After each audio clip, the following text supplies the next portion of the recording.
Salom do'stlar, siz Gadget Uz kanalidasiz. Bugungi videoda Texnoblog degan so'z ortida nimalar yotganini ko'rib chiqamiz.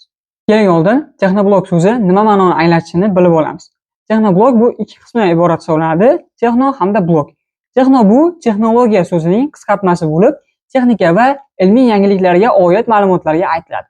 Blog esa bu internet sahifalarida muntazam ravishda fikrlar va yangiliklar joylanadigan sahifa hisoblanadi. Bugungi kunda O'zbekistondagi ko'plab ijtimoiy tarmoqlarda Texnoblog juda ham ommalashib bormoqda.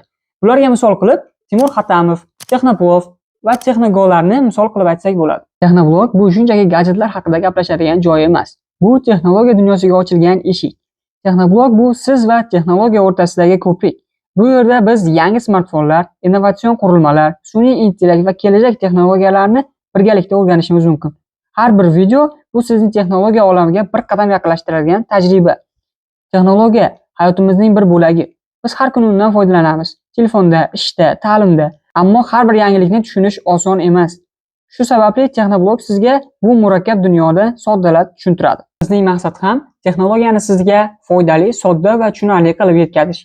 Agar sizga ham texnologiyaga oid ma'lumotlar qiziq bo'lsa va zamonaviy gadjetlar haqida to'liq ma'lumot olmoqchi bo'lsangiz, albatta kanalimizga obuna bo'ling va izohlarda o'z fikringizni yozib qoldiring.